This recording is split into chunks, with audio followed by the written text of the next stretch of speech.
जय भीम, जय भीम, जय भीम. ತಮ್ಮೆಲ್ಲರಿಗೆ ಇವತ್ತು ಬಾಬಾ ಸಾಹೇಬ್ ಅಂಬೇಡ್ಕರ್ ಜಯಂತಿಗೂ ಶುಭಾಶಯಗಳು ಹೇಳ್ತೇನೆ. ಯಾಕಂದ್ರೆ ಹೀಗೆ ನಮ್ಮ ಡಿಸ್ಟ್ರಿಕ್ಟ್ ಇನ್ಚಾರ್ಜ್ ಮಿನಿಸ್ಟರ್ ಮಾತಾಡಿದ್ದಾರೆ. ನಿಜವಾಗ್ಲೂ ಬಾಬಾ ಸಾಹೇಬ್ ಅಂಬೇಡ್ಕರ್ ಬಗ್ಗೆ ಎಷ್ಟು ಹೇಳಿದ್ರು ಕಡಿಮೆ ಇದೆ. ಇವತ್ತು ಏನು ಉತ್ಸವ ಇದೆ, ಬೆಳಗ್ಗೆ 9 ಗಂಟೆಯಿಂದ ಅಂಬೇಡ್ಕರ್ ಸರ್ಕಲ್ ಇಂದ ಇಡೀ ನಮ್ಮ ಬೀದರ್ ಡಿಸ್ಟಿಕ್ ನಲ್ಲಿ, ಇಡೀ ಭಾರತ ದೇಶದಲ್ಲಿ ಬಾಬಾ ಸಾಹೇಬ್ ಅಂಬೇಡ್ಕರ್ ಜಯಂತಿದು ಎಲ್ಲ ಕಡೆ ಒಂದು ಉತ್ಸವ ಇದೆ. ಮತ್ತೆ ಇಡೀ ಪ್ರಪಂಚದಲ್ಲಿ ಬಾಬಾ ಸಾಹೇಬ್ ಅಂಬೇಡ್ಕರ್ ಜಯಂತಿ ಸುಮಾರು ಇಂಟರ್ನ್ಯಾಷನಲ್ ದೇಶದಲ್ಲಿ ಮಾಡಿದ್ದಾರೆ. ಮತ್ತೆ ಇವತ್ತು ನಾವೆಲ್ಲರೂ ಒಂದೇ ವಿಶ್ವಾಸದಲ್ಲಿ ಇಲ್ಲಿ ಕುಂತಿದ್ದು. ಬಾಬಾ ಸಾಹೇಬ್ ಅಂಬೇಡ್ಕರ್ ಅವ್ರದ್ದು ಜೀವನ ಚರಿತ್ರ, ಅವ್ರದ್ದು ಹಿಸ್ಟಿಕಲ್ ಲೈಫ್ನಲ್ಲಿ ಹೆಂಗ್ ಹಿಸ್ಟಿಕಲ್ ಮಾಡಿದ್ದಾರೆ ಅಂತ ತಮ್ಮೆಲ್ಲರಿಗೆ ಗೊತ್ತಿದೆ. ಆದರೂ ನಾನು 2 ಮಾತು ಹೇಳ್ತೇನೆ.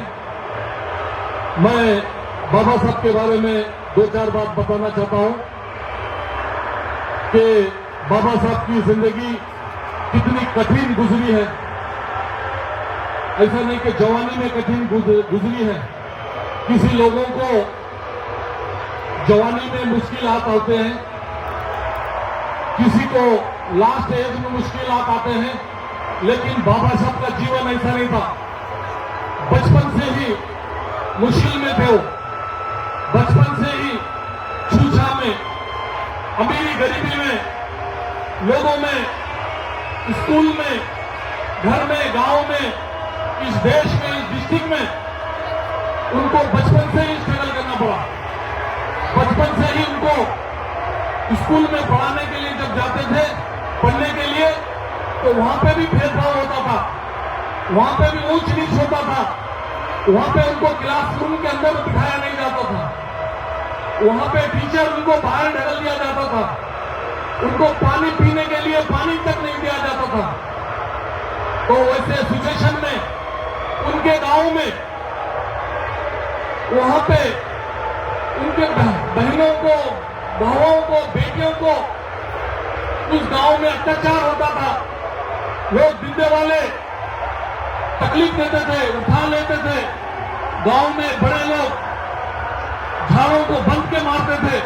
ऐसे सिचुएशन में जब बाबा साहब की मां ने हिम्मत उठाई और अपने बेटे को स्कूल में डाली, तो स्कूल में भी उनसे भेदभाव, उनको तकलीफ. तो एक दिन बाबा साहब रोते हुए अपने मां से आके पूछे, मां ये क्या सिस्टम है, ये क्या हो रहा है? मुझे स्कूल में भी पढ़ने के लिए बिठाया नहीं जा रहा, मुझे पानी पीने नहीं जा रहा. मैं जब गांव में रास्ते में आता हूं तो मुझे लोग, बच्चे सताते हैं, बड़े लोग मुझे उधर दूर से जाने के लिए बोलते हैं, और कई अत्याचार गांव में देखता हूं मैं. एक दिन बाबा साहब मां से बोलते हैं कि मां ये क्या हो रहा है, ये कैसा संसार है? तो मां रोते हुए बोलती है, बेटा हाँ, इस देश में इसी तरह के बड़े लोग संसार लिखे हैं. गरीबों को पढ़ने नहीं दिया जाएगा, गरीबों को परेशान किया जाएगा, गरीबों की मां बेटी को उठाया जाएगा. ऐसा भेदभाव, ऐसा जात पात अभी कुछ नहीं है. अभी तुम बहुत आराम से बैठे ना, वो किसकी देन है? तो मां रोते हुए बोलती है, बेटा क्या ऐसा सिचुएशन में तुम पढ़ेगा? तो बाबा साहब की आंखों में आंसू आते हैं. फिर से स्कूल जाते हैं. फिर थोड़े दिन के बाद मां को बोलते हैं, मां मैं जरूर पढ़ूंगा, चाहे कुछ भी हो जाए, इस भारत देश की तकदीर को बदलूंगा, गरीबों के साथ इंसाफ होगा. इतना पढ़ूंगा कि भारत देश में फिर कोई इतना नहीं पढ़ेगा, ना आगे पढ़ेगा ना पीछे पढ़ेगा. इतने डिग्री लूंगा देश में इतनी डिग्री लेने वाला कोई नहीं होगा। 32 डिग्री लिए बाबा साहब अम्बेडकर, 32 ओरिजिनल डिग्री लिए, डुप्लीकेट ओरिजिनल डिग्री, 7-8 पीएचडी लिए, पीएचडी।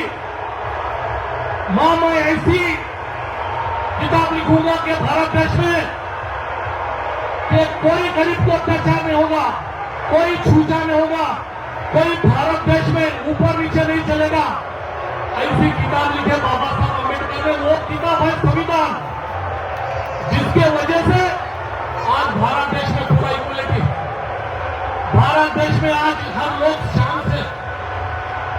पहले क्या सिस्टम था? राजा का बेटा राजा, डीसी का बेटा डीसी, डॉक्टर का बेटा डीसी, डॉक्टर का बेटा डॉक्टर। लेकिन जब से संविधान आया है, गरीब का बेटा डॉक्टर, गरीब का बेटा डीसी बन रहा, गरीब का बेटा एसपी बन रहा। यहां इतने खुले से इतने भारत देश में लोग, आपको मालूम है अगर बाबा साहब का संविधान ना होता तो लोग आज भारत में कितने लड़ाई झगड़े होते। आज इंसान भारत देश का ठहरेगा। आज लोग कितना पढ़ रहे, कितने डिग्री ले रहे, कितना आगे भारत गया बोल रहे, लेकिन खाने के नाम पे झगड़ा कर रहे,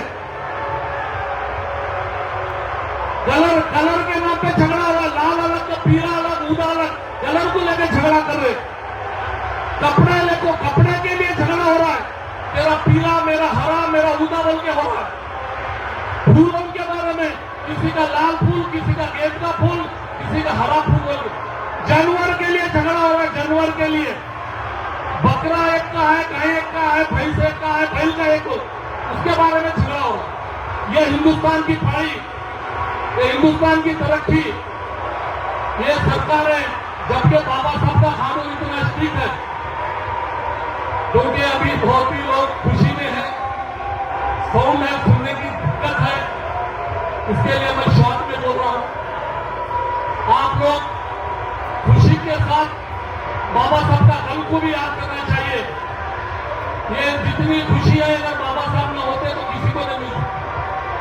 तो वो बेटा, वो भारत देश का रतन, आज हम सबको खुशी मनाने के लिए, इक्वल के लिए आज हम इतनी खुशी से हैं, तो बाबा साहब को भूलना नहीं चाहिए। वो संविधान, आज सुप्रीम कोर्ट भी चल रहा है बाबा साहब के संविधान से, हाई कोर्ट चल रहा है, एडमिनिस्ट्रेशन चल रहा है, पूरा हिंदुस्तान चल रहा है बाबा साहब के संविधान से। उसी में सभी के लिए, किसी एक समाज के लिए नहीं, सभी के लिए। क्योंकि बाबा साहब को मालूम था 2000 साल का इतिहास, 2000 साल से गरीबों को कितना सताया गया है, 2000 साल से गरीबों को पढ़ने के लिए रोक दिया गया है, कपड़े पहनने के लिए, खाने के लिए। मैं जब फर्स्ट टाइम एमएलए बना तो गांव में जाता था, तो गरीबों के लिए पानी उतनी दूर से लाते थे। मैं गवर्नमेंट के कार्यक्रम में बैठता तो दलित के, बैकवर्ड के मेंबर को ऊपर नहीं बुलाया जाता था। मैं शौक, आज भी लोगों को ऊपर से पानी दिया जा रहा है, आज भी स्टेज पे बुला के इक्वलिटी नहीं दी जा रही। उन्हें मेंबर जीत के हैं, वो मेंबर को ऊपर नहीं बुलाना बोलते बड़े लोग बोले थे। मैं शौक हो गया। आज भी है तो वो जमाना कैसा था, बाबा साहब अम्बेडकर का जमाना कैसा था, आज भी छूटा है। उस जमाने में क्या होगा, वो कैसा लड़े होंगे, आप सोच सकते हैं, आप ठीक कर सकते हैं। वो पुराने जमाने को भूलना नहीं चाहिए।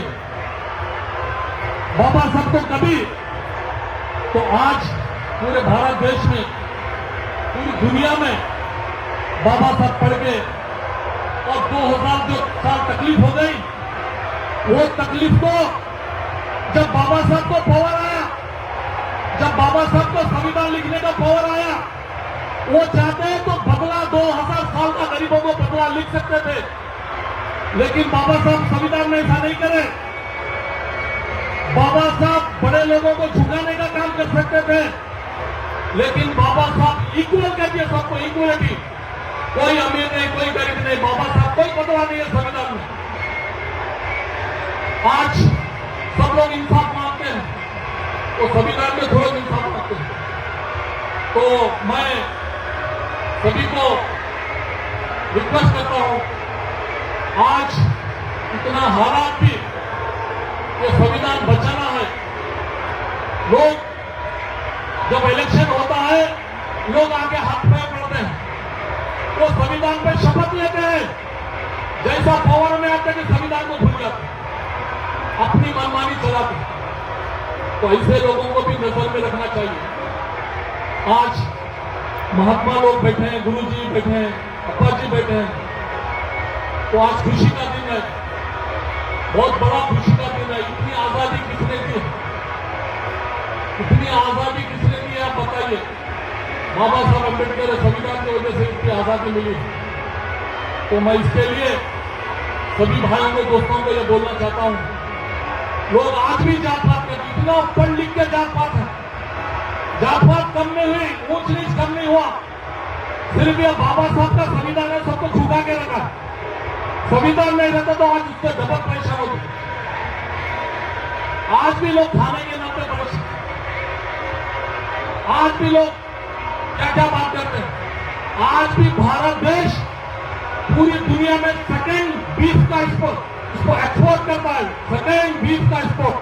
आप निकाल के देख लीजिए नेट पे, पूरी दुनिया में सेकेंड नंबर 1 बीफ का। और वो बीफ सप्लाई करने वाले कौन देखो, पूरे बड़े लोग, बड़े कास्ट के लोगों का इंडस्ट्री है। यही है जैराबाद में इंडस्ट्री, कितने मटन करता है, कितने बीफ जाते हैं। यहाँ आए छोटे गली में कुछों में बीफ के बारे में बात करते हैं। बड़ी फैक्ट्री को रोक नहीं सकते, बड़ी फैक्ट्री है जैराबाद में, किसी के पास दम नहीं है। यहाँ गली में वो नाम बोलते हैं, गरीबों को अत्याचार करते हैं। कितने यूपी में बड़े बड़े फैक्ट्री है, बीफ के हजारों फैक्ट्री है, वहां पे कोई रोकता नहीं। या गली में किसी के नाम पे लड़ी झगड़ा डालने के लिए ये लोग रोकते हैं। और हम सब बैठे हैं, सभी जात के मिक्स लोग हैं। आपको पता होना चाहिए, हम जो ऑक्सीजन ले रहे ना, ऑक्सीजन तुम छोड़ रहे हम ले रहे, हम छोड़ रहे तुम ले रहे। जब अमीर गरीब की कोई बात नहीं है। ऑक्सीजन जो है ना, तुम छोड़ रहे हम ले रहे, हम छोड़ रहे। स्कूल जाओ, कॉलेज जाओ, सभी मिक्स है, वहां पे ऑक्सीजन मिक्स हो रहा है, हर जगह ऑक्सीजन मिक्स हो रहा है। और वो गरीब को ऑक्सीजन लेने के लिए गपचुप लेता है, क्योंकि मजबूरी है उसकी। बेटा जब नहीं बोलता तुम गरीब है, अमीर है, दलित है, व्यापार हो, उसको ऑक्सीजन गपचुप ले लेता। घर में बोलो तो अमीर है, गरीब है, बोलो तो वहां पे। इसके लिए ये अभी बहुत कुछ अगर बोलना चाहे तो आवाज बहुत आ रही, किसको सुन रहा है किसको पता नहीं। लेकिन जब तक बाबा साहब का संविधान रहेगा, भारत देश में इंसाफ बचेगा, बेटी बचेगी, बहू बचेगी, हर समाज का, जात का हर इंसान बचेगा। जिस दिन संविधान में गड़बड़ हो जाएगी, ये सब टूट जाएगा, सब टूट जाएंगे। ये संविधान सबके लिए, सभी को बचाने के लिए, सभी को इंसाफ के लिए। इतना बोलते हैं, मैं सभी को बहुत बहुत धन्यवाद बोलता हूँ। जय भीम, जय अम्बेडकर। संविधान